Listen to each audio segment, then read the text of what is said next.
My name is Philip Trevette. I am one of the founders of Urban Greens Co-op Market. Urban Greens is a thriving co-op grocery store owned by over 2,900 members and growing.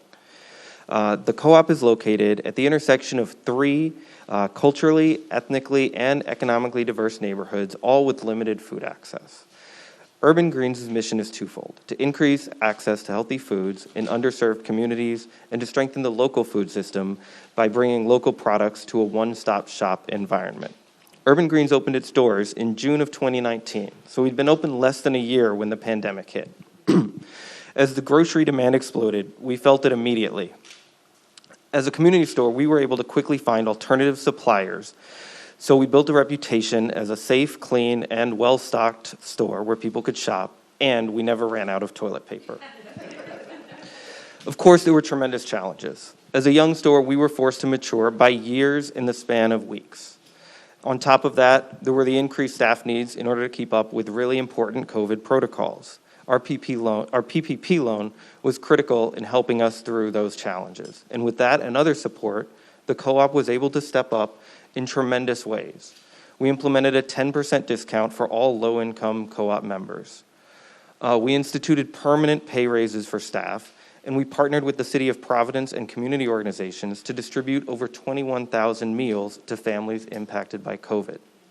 Looking ahead, we are excited to be part of a growing movement of cooperative businesses across this country and here in Rhode Island. Co-ops work for communities, and we are thrilled to see a future where cooperatives like Urban Greens can play a key role in building a more equitable economy and creating real community wealth on a national scale. Thank you. Thank you. Well done. Questions?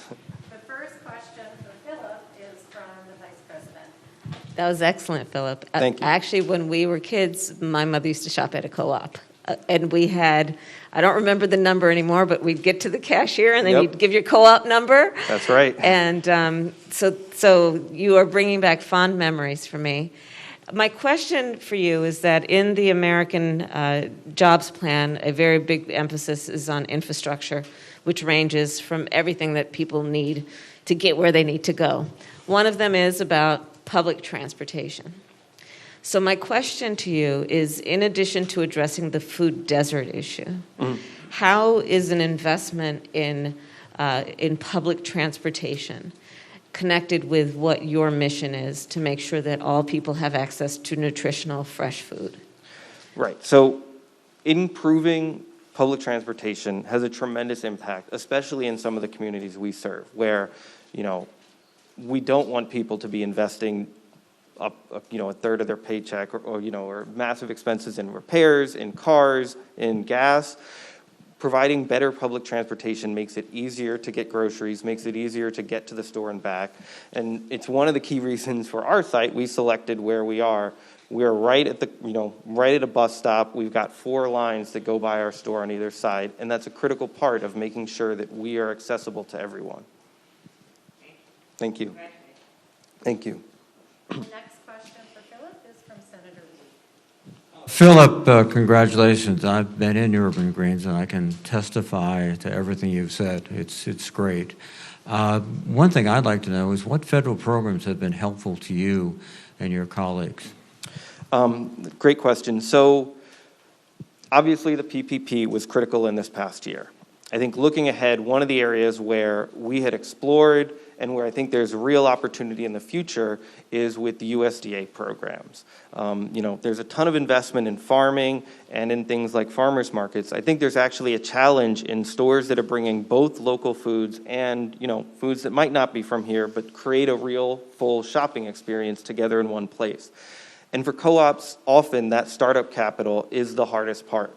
So if we can, if there's support that can help co-ops get started, they can have a tremendous impact. Thank you. Great. Thank you. Okay, next, very excited to introduce Eugenio Fernandez. Eugenio has a very impressive academic track record, had lots of professional opportunities, and he decided to come back to Providence, to the community where he grew up, and build a business that helps provide people the public health services they deserve. Eugenio received a loan from the SEG Loan Fund, and we are just so proud to be part of the Asthenis community as he continues to grow his business. Eugenio. Hi. Okay, so the name Asthenis. Asthenis is Greek for the word patience. In healthcare, we refer to the people as the patients. A lot of the issues in the healthcare system stem from the fact that we started focusing away from the people, the patient, and more towards administration. Asthenis is a constant reminder that if we focus back on the people, the patient, Asthenis, it can help dig us out of some of the hole we created in the U.S. healthcare system. So what is Asthenis? So Asthenis is a public health organization with a pharmacy. So essentially what we do is we look at people holistically. And to kind of draw a physical map in your mind, think of a pharmacy that looks like a doctor's office. That's what we look like. That's what the type of services we do holistically. Our mission's up there is to help build health-conscious communities by promoting public health guidance and health education. And pharmacy, we opened in July of 2018. We opened as the only pharmacy in the state of Rhode Island owned by people of color. About me, well, I'm Cuban American. I'm the son and sibling of Cuban refugees from the 1980 Mariel boat lift. They're considered Marielitos. I'm born in the U.S. I was born here in Providence. I still have a sister there that wasn't able to come when my family came. My grad school pedigree is I did school in public health in Harvard University, which is what this concept is. It's all public health. I went to undergrad at URI. I was a quadruple degree undergraduate major. I think I was the only person to do that. You guys can double check that for me, please. It's the next slide. So the pandemic pivot, what we did was we looked at different cities that were being hurt by the pandemic. The hospital had people filling up from different cities that were hit harder than other communities. So we partnered with mayors and we designed a lean, efficient model for vaccine administration. And that resulted in over 20,000 vaccinations administered to date. And in terms of the future demand, we know there's need for our services in communities of need. And also for us to improve the collective health of those communities, we ask that you guys join us in helping us help more people. Thank you. The first question for Eugenio is from the Vice President. So, congratulations. And tell me, what are the biggest challenges for you to serve the communities that you intend to serve in terms of getting them the health care they need? And by that, I mean the educational piece, the trust piece, the transportation piece. What are the barriers that you've had to overcome to actually serve the community you intend to serve? Yeah, one thing we noticed early on is that people are looking for information about their health, and the most reliable source for your health, to get health information, is your doctor's office. But the doctors are really busy. The average wait time is 15 minutes if you go into the doctor's office. So they want to spend more time with you, but they can't. So I wanted to kind of create something, because this kind of answers your question. What people are looking for is just accessibility to education. So you can walk in somewhere in the community and someone can say, these are your 10 options, here's your condition, these are your 10 treatment options, here's the one I recommend, but you're happy to discuss and choose whichever one of the treatment options you like. Second question is from Senator Whitehouse. Hi. Neil, welcome, and congratulations on your success from the University of Rhode Island. Go Rhodey. I haven't heard of a quadruple degree before, so that's pretty impressive. You've lived through a pandemic. You've been at the front of the healthcare system in the pandemic. What's your lesson to us on what you'd like to see by way of changes in the healthcare system as a result of that experience? Communication and messaging. There's a lot of information that comes out there. And my opinion is that people just need a hub where they can get reliable information that's accessible. Because at the end of the day, people are going to make decisions about their own body. I'm okay with you making whatever decision, yes or no, as long as you have the right information in front of you when you make that decision. So my job is to make sure you got the right info. All right, thank you. Thank you. Okay, next up, we have Sterling Spellman, who together with her husband, Russ, are the founders of Incredible, a food truck with a mission. Sterling's passion for social impact is contagious, and she brought that energy to her 2019 Accelerator cohort. And I just have to say, where others see barriers, Sterling sees opportunity. So, Sterling. Welcome, Vice President Harris, and thank you to our amazing Rhode Island government. You all are the best, and thank you for always supporting us. My name is Sterling Clinton Spellman. I am the co-owner of a credible food company with my husband, Russell Spellman. We own 2 food trucks that serve healthy and delicious bowls, multicultural bowls, to our community. We have bowls like the chili Cuban mango and Korean barbecue beef, but also spicy Liberian bowls. The pandemic was scary for us, like many small businesses. We lost 320 events for 2020. But my husband and I were determined to make it work. We were resourceful. We applied for grants and loans, and thanks to the Restore RI, the adaptation grant, and also the PPP loan, we were able to push through. Our immediate goal is to open up a restaurant before the end of the year. But our big vision and goal is to open up restaurants across the country that will employ over 2,500 people by 2030. And that we will implement our Fresh Start program, our Incredible Fresh Start program. The Incredible Fresh Start program is a program that will employ people who are hard to employ or deemed unemployable. What we will do is not only provide opportunities for them, but we will provide personal development and professional development opportunities for them to open up their own Incredible and give opportunities to others. We really believe in second chances, and we want to provide that. What we are asking or seeking is funding, support, and also partnership. We know with your help, we'll be able to make that happen, and by 2030, 2,500 people will be doing what we are doing now, providing opportunities for others. Thank you so much. Thank you. The first question is from Madam Vice President. Congratulations, Sterling, to you and your family. So I've years ago started what I called a reentry initiative, but the model of what you are doing is profound, right? The category of people, I hate those labels, but Yeah. the so-called hard to employ. You've been mentoring, you've been reaching out, you've been bringing them in, you've been training them. Can you talk about the balance between what you are doing in terms of the hard skills, what they need to do every day, and then the soft skills, and how you're approaching that, and how other small business owners should think about their role in doing the kind of work you're doing, which is to hire folks from the community who may not have the skills but are ripe for developing the skills?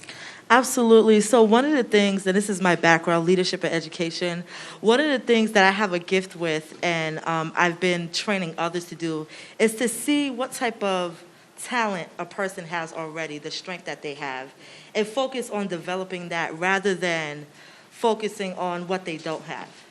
Because there's a lot, I feel like, in the workforce where I was like, oh, they don't have that, throw them away. But let's focus on what you do have and how we can grow that. And when we grow that, that means you're strong in that area, and we can help the next person be strong in that area rather than just throwing people away. I don't believe in that. As a former teacher, I know you have to dig deep and find what's in the person and do that. So more people, more companies need to focus on the strengths rather than their weaknesses. Thank you. Second question is from Madam Secretary. Sterling, I can see why you're a great leader. My first question is, I'm wondering why we're not munching on Incredibles right now. I know, we're trying to make it happen. This is the lunch hour, I'm just saying. Next time we got you. Okay, I hope so. So one of the components of the President's Jobs package is a big investment in job training and apprenticeships. Yes. And this is something the Labor Secretary and I and the Vice President have been talking a lot about, which is we have to make sure that these apprenticeships and job training are available to everyone with an equity lens, including formerly incarcerated, folks in recovery, people who need a second chance, as you say. Yes. And I would venture to guess there's not a person here who hasn't had a second chance in one way or another. Yes. So how do we do it? What lessons have you learned employing folks? What do we have to do in order to make these job training and apprenticeship programs effective for folks that are quote unquote harder to employ? So I think it starts with having a different lens on when you're looking at someone's application, right? they may not look like the perfect fit, but how can we see how we can develop you? I think that's the key. We have to stop looking at, oh, well, they don't have a degree. That, first of all, when you put that there, you're already Xing out a lot of people. You X out a lot of people when you start putting all these things in your application. So we are, right now, one of the things we're using is Facebook. They have a jobs feature on their website. So a lot of people are on Facebook that already follow us. So we are offering the opportunity through there, and they don't have to necessarily submit a full-on out resume. So that means if you don't have a resume, you can apply for us, and we can go through and look through and see, can you come and work with us? But a lot of times there's barriers put up before we even get to the point to even meet the people, because we have all these things that they don't necessarily need to work on a food truck, right? Yeah. So, Thank you. thank you. And Oh, the one more next question is from Congressman Cicilline. It's nice to see you. Nice to see you. You've come a long way from your Youth in Action days. Yes. But still doing the same work. Yes. I want to build on the Vice President and the Secretary's question, because as you think about helping the folks you're helping, and I think the President has made very clear he wants an economy that everyone can benefit from and where everyone has an opportunity to be successful, are there policies that you've run up against that the federal government should look at and change that have made your work more difficult? Are there programs that we should be funding at a higher level that would facilitate the work you're doing? What kinds of barriers have we created in the federal government that we ought to be looking at? So one of the things I know in Rhode Island is Ban the Box. That's a program that we really appreciate, so that you don't already X out a person because they wrote that. But also I think maybe educating, maybe there needs to be a law, something on educating people about why we need to be given second chances. Because a lot of times I know, just speaking to other business owners, there's a fear, well, we want to hire them, but what if this person is going to cause harm to us? Maybe there needs to be some benefits on the back end where if you do hire people who need a second chance, there's some type of benefit that you get to kind of help people open. We know a lot of times money, helps people to open their eyes a little bit. But something so on the back end, they're like, okay, let me give it a try and a shot. But also money into the training side of it. So these people are re-entering back into our society. Maybe they're coming from prison and re-entering into society. Training on a federal level that is funded to make sure that they have the correct training, and now they're prepared to come into our space, right? So, when I think about it more, we've been working on some things, but when I think about it more, I'll be sure to always share. I'm down to do that. Thank you. Great. Thank you, Sterling. Okay, and last but not least is Sandra Enos, founder of Giving Beyond the Box. Sandra has been part of the SEG community from the very early days, first as a partner, a donor, a volunteer, and now she's back as an entrepreneur herself. Sandra often says that it really takes a village to build a truly impactful business, and she has leveraged the SEG Village, which is our network of amazing business and community leaders who volunteer with us every day. And as a true entrepreneur, every time I talk to Sandra, she has a new idea for a product, service, or another business that will help make our communities better and stronger. So Sandra, thank you. So good afternoon, everyone. I'm Sandra Enos, and I'm a retired professor of sociology. So late in 2019, I created Giving Beyond the Box. It was just a couple of months after my 70th birthday, and I thought, what am I thinking? So what I was thinking was a great idea. So imagine this, it's Mother's Day, and this Mother's Day you want to do something very special for your mom. You want to thank her for all those incredible values that she instilled in you. Your passion for social justice, your dedication to empowering women, your concern about the environment. And what you want to do is give her a gift box that's full of products that do good in the world. And you can do this because we partner with some leading social enterprises and some small businesses of color. So everything in that box does good in the world. When the pandemic hit, all of our boxes were sold in retail stores or in pop-up markets. So that meant that we needed to go online, which for us was a real struggle. But as they say, nonetheless, she persisted.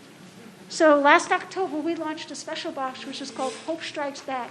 And everything in the Hope Strikes Back box is a Rhode Island-based businesses of color. Just last month, we launched a box of our own, and everything in that box is a woman-owned social enterprise. We think we have a great future and great promise.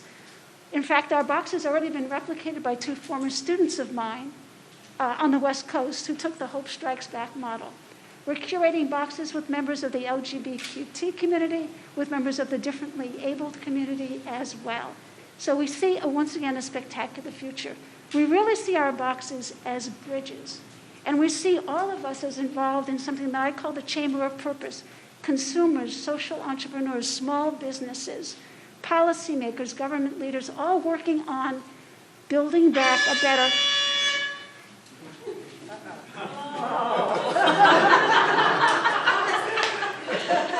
That's too bad. We asked her to go over so we could hear the buzzer. I'm sorry. I am so... How could that... You can finish the rest when you answer the question. Okay. I'm so sorry. The first question is from Madam Vice President. Congratulations. This is wonderful. Hope strikes back. So, access to high-speed internet, affordability and access, 2 different points, big points. The pandemic, I think, was an accelerator on many issues, including highlighting the failures and the fissures of our systems. One of them being whether all people have affordable access to high-speed internet. So I think of it in terms of our students and their learning. I think of it in terms of our seniors and their access to telemedicine and healthcare, and our small businesses. Can you talk about how access to high-speed internet allowed you to survive through the pandemic, and also how it allows you to thrive as a small business, as a model of the need for all small businesses to have the same access? Certainly. So without it, we would have been, dead in the water. And even now, as the pandemic begins to lift a little bit, once again, our online business, I'm sure, will be an immense part of our business, allowing us, as you just said, to expand, to reach new customers. So absolutely essential, for everything we do, and even reaching customers that, we haven't even been able to reach yet. So absolutely essential, not a question. Second question from Congressman Langeman. Well, congratulations on this whole concept, and I love the whole system that you put together, and giving beyond the box, because it's not just one business. There's about probably a dozen businesses that you're supporting and working within there, and the ripple effect that it has. So congratulations on that. Obviously, the lifeblood of any business, you need both access to capital and you need customers. And so can you talk about the avenues that you pursued for access to capital, and what was easiest, what worked best? Was it an SBA loan? Was it other types of funding that you pursued? Was it, if you could expand on that, and also the companies that you work with, their experience, and what can we do better to give better and easier access to capital? Yes, so far we are a very small business. We're really testing out this concept. So my business right now is completely self-financed. But when I talk to other business owners, like the small businesses of color also, which are like small businesses, that's who we try to, very small businesses, that's who we really try to feature in our box. They have enormous struggles, in getting access to capital, and an issue that the Vice President was talking about before, as well as Sterling, this whole issue of who has access, who's in the game, who's not in the game, so those are all extremely important to us, no question. Great, thank you, Sandra. Thanks so much. And I just want to thank all 4 of these amazing entrepreneurs and the thousands and thousands of others like them for the work that they do every day to make our world a better place. And I want to thank all of you for being here today and for recognizing and celebrating the importance of entrepreneurs and small businesses in building a more just, resilient, and equitable economy that works for everyone. And with that, Madam Secretary, I'll invite you to give closing remarks. Thank you. So I'm totally inspired. Thank you all. I think you've given us all hope. The challenges are real, the struggle is real, but your innovation and hope and persistence certainly has inspired me. And I will just say that we are committed to building back better, which means more equal access to capital, more equal access to job opportunities, and really leading into small businesses. The vast majority of Americans work for small businesses. And so we have to help stand up the ones that have gone out of business and sustain the ones that exist. And we are very lucky to have the Vice President with us today, but even more than that, very lucky to have a Vice President who understands this, who wakes up every day asking what she can do to help the small businesses of America. So thank you guys, and most of all, thank you for being with us. Come back to Rhode Island anytime. I will definitely Anytime. keep coming back to Rhode Island. And congratulations to all of you again. Thank you very much. Thank you. Well done, Madam Secretary. I think let's just keep doing what you're doing, because you all really are models of the best of what we're doing as a country. And it is about not only the importance of the work you are doing every day, it is about helping people see the possibilities. That's what you've each done. And this is what you are doing, and it's our great pleasure to be able to highlight it, to see the possibilities, the business models, and to challenge what makes for a profitable business model, depending on how you measure profit. And it should be, of course, you got to pay the bills, you got to make it work. But also, what are you doing to enhance the value of the community? What are you doing to enhance the potential of all human beings to reach their capacity? That's what you are doing. And so on behalf of the President and myself, I thank you very much, all of you. Thank you. Thank you. Thank you.